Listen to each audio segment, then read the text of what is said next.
नमस्कार, मैं सुरक्षा और आप देख रहे हैं अर्थ प्रकाश टीवी। हरियाणा विधानसभा चुनाव में मिली हार पर कांग्रेस ने प्रेस कॉन्फ्रेंस की। कांग्रेस फैक्ट फाइंडिंग कमेटी के चेयरमैन करण दलाल और विधायक अशोक अरोड़ा ने इस प्रेस वार्ता को संबोधित किया। इसमें हार के कारणों को लेकर तैयार की गई रिपोर्ट को सार्वजनिक किया गया। इस दौरान करण दलाल ने कहा कि हाईकमान के कहने पर फैक्ट फाइंडिंग कमेटी का गठन किया गया है।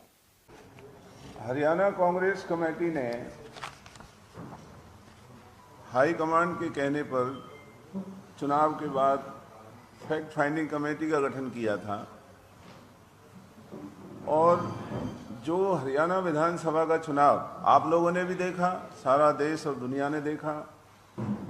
हर सर्वे, हर ओपिनियन, हर माहौल कांग्रेस के हक में था और सपनों में भी ये नहीं कोई कह सकता था कि कांग्रेस की सरकार हरियाणा में नहीं बनेगी। और जब चुनाव शुरू हुआ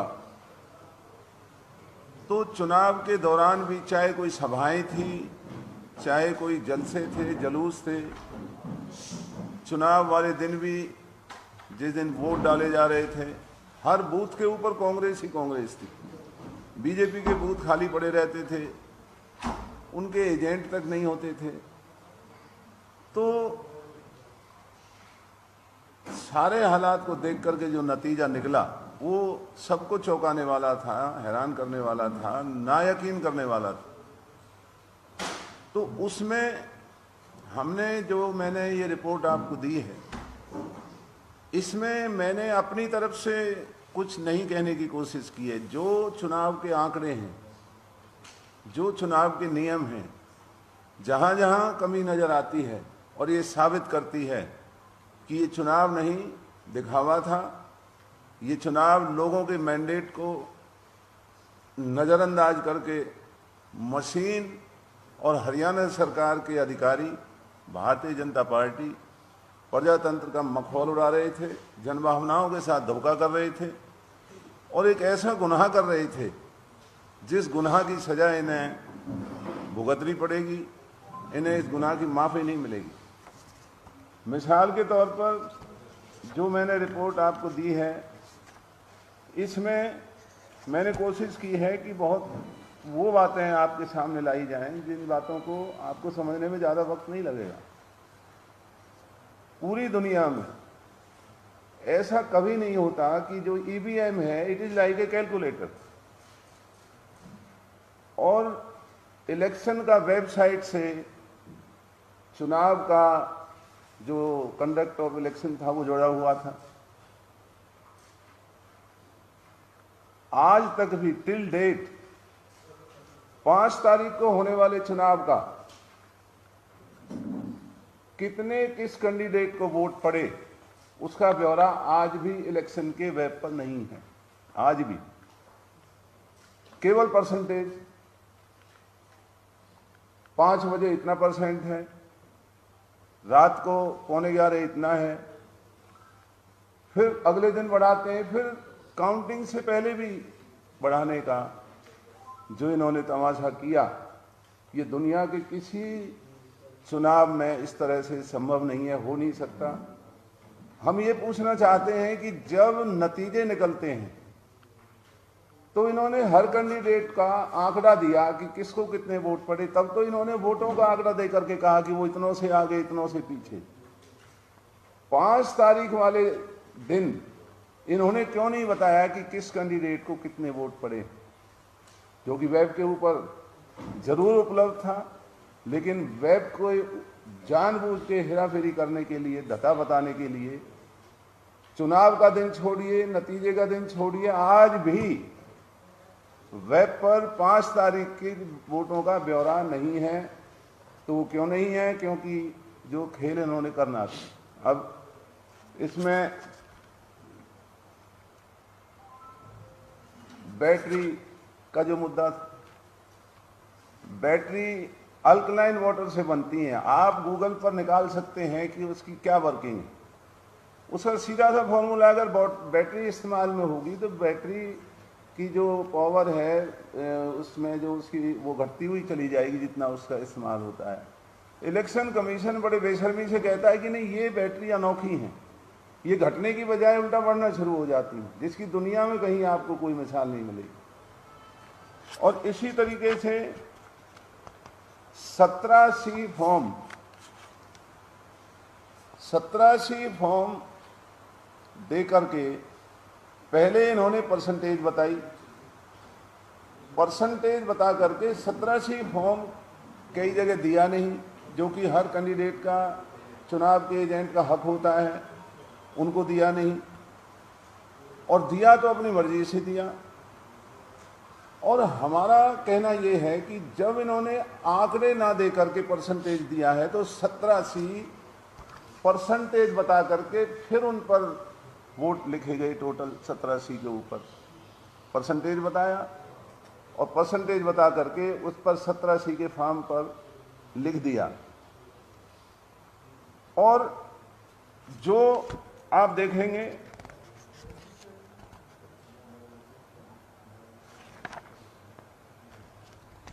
5 तारीख को इलेक्शन कमीशन का फिगर 7 बजे तक आता है 61.19% और टोटल वोट दिखाता है 1,24,54,827। 1,24,54,000 इसमें लिखा हुआ है, मेरे पेज पे है। 5 तारीख को ही 11:15 बजे रात को एक और परसेंटेज आता है 65.65%। ये सिर्फ परसेंटेज आता है, वोट तो ये निकालें, ये तो बाद में हमने निकाला है और इनके वेब पर भी है। तब तक इन्होंने 11:15 बजे भी, रात को 11:15 बजे भी परसेंटेज बताया कि अब ये बढ़ करके 65.65% हो गया है। और फिर 7 तारीख को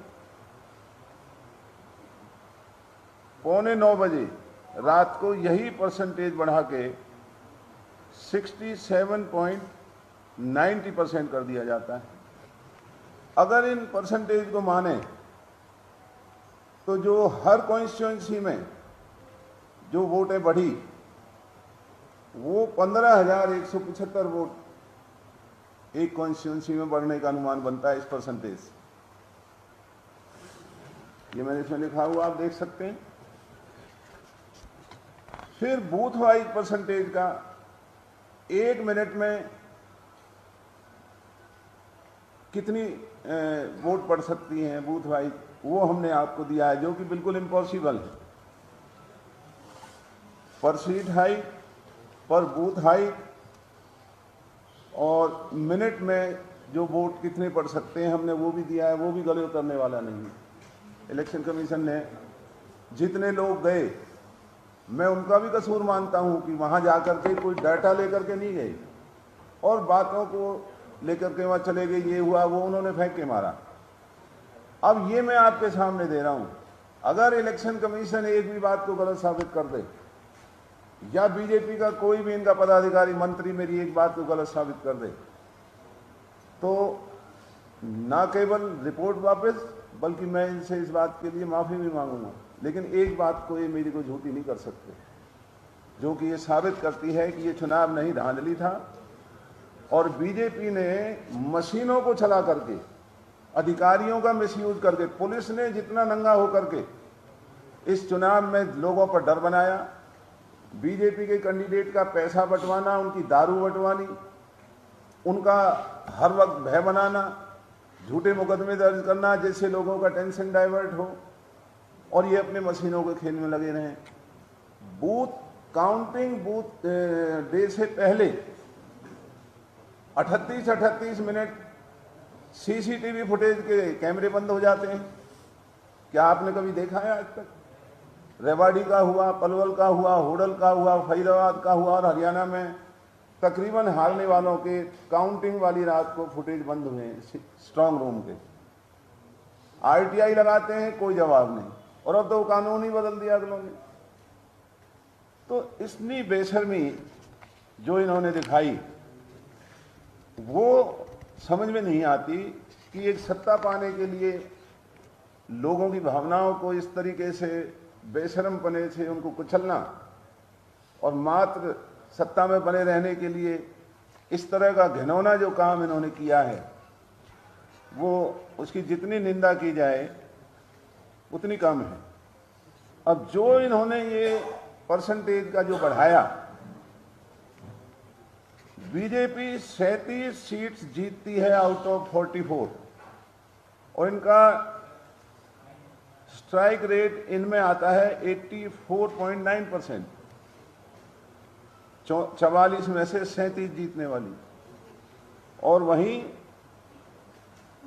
46 में से केवल 11 सीट जीते हैं, वहां स्ट्राइक रेट आ रहा है 23.91।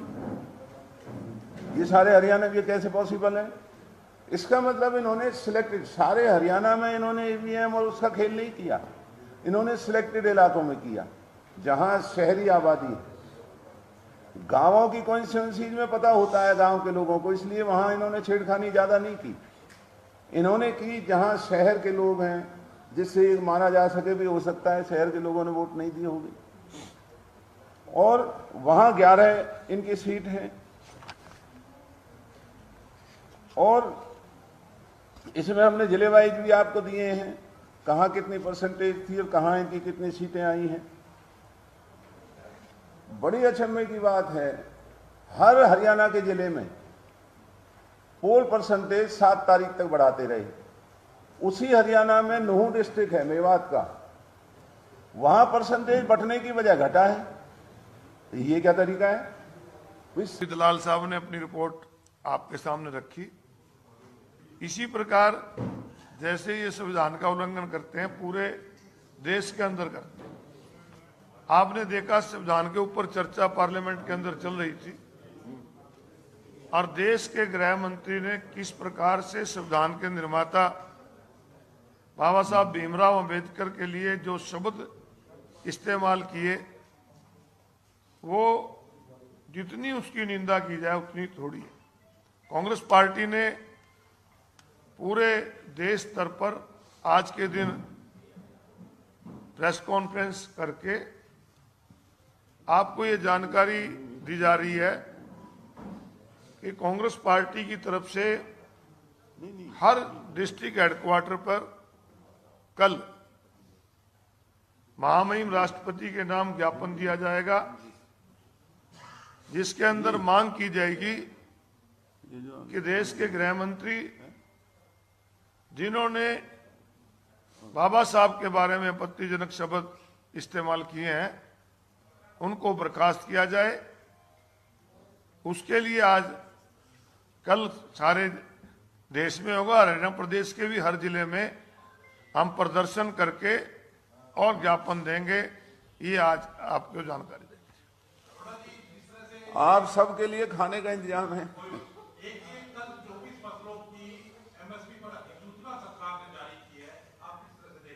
मैंने तो हमेशा इस बात को कहा है और मुख्यमंत्री के सामने विधानसभा में कहा था और चैलेंज दिया था कि आप कहते तो हो कि एमएसपी दी जा रही है, परंतु आपके हलके में, आपके गृह जिला जहां से आप एमएलए हैं, वहां की मंडियों में भी नमी के नाम पर लगातार लूटा जा रहा है। 2320 रुपये पैडी का रेट दिया है, जो सरकार के खाते से 2320 रुपये जाते हैं, किसान को उसमें 2000-2050 मिलते हैं, बाकी का कहाँ जाता है, इसकी जांच होनी चाहिए। ये कह देने से कि हम दे रहे हैं, कागजों में देने से नहीं, हकीकत में किसान को एमएसपी नहीं मिल रही। यही नहीं, करण सिंह दलाल ने यह भी कहा कि कांग्रेस सारे चुनावी आंकड़ों को लेकर कानूनी लड़ाई भी लड़ने जा रही है। यह पहली मर्तबा है कि किसी विधानसभा चुनाव के खिलाफ 19 याचिकाएं कोर्ट में डाली, जो कहीं न कहीं चुनावी प्रक्रिया की पारदर्शिता पर सवाल उठा रही हैं। ताज़ा अपडेट्स व बड़ी खबरों के लिए सब्सक्राइब करें आज प्रकाश टीवी और बेल आइकन दबाना न भूलें।